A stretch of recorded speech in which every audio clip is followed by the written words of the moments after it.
মাধ্যমিক 2026 সালে যারা দিচ্ছ তাদের জন্য এই ভিডিওটা ভীষণ গুরুত্বপূর্ণ, কারণ এই ভিডিওতে আমি তোমাদের প্রাকৃতিক ভূগোল থেকে 5 নম্বরের কী প্রশ্ন পরীক্ষায় আসবে বলে দেব। তো অবশ্যই তোমরা ভিডিওটি শেষ পর্যন্ত দেখবে। তো প্রাকৃতিক ভূগোলে তোমাদের তিনটে চ্যাপ্টার আছে, বহির্জাত প্রক্রিয়া ও তাদের দ্বারা সৃষ্ট ভূমিরূপ, বায়ুমণ্ডল এবং বাড়িমণ্ডল। এই তিনটে চ্যাপ্টার থেকে তোমাদের 4টে প্রশ্ন আসবে, এর মধ্যে থেকে মাত্র 2টো প্রশ্ন তোমাদের পরীক্ষাতে কিন্তু করতে হয়। তো বহির্জাত প্রক্রিয়া থেকে একটা প্রশ্ন আসে, বায়ুমণ্ডল থেকে 2টো এবং বাড়িমণ্ডল থেকে একটা, টোটাল 4টে প্রশ্ন আসবে, 2টো প্রশ্নের উত্তর করতে হবে।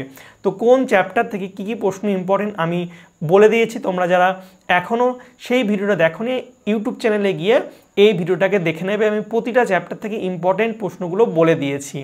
আর তোমরা যারা দুর্বল ছাত্র আছে তাদের বলবো তোমরা এই 3টে চ্যাপ্টারের মধ্যে যে কোনো 2টো চ্যাপ্টার ভালো করে পড়ো, তাহলে কিন্তু তোমরা কমন পেয়ে যাবে। অবশ্যই এই ভিডিওটাকে তোমরা বেশি বেশি করে শেয়ার করবে, আর যে প্রশ্নগুলো দিয়েছি সেই প্রশ্নগুলো তোমরা ভালো করে পড়বে।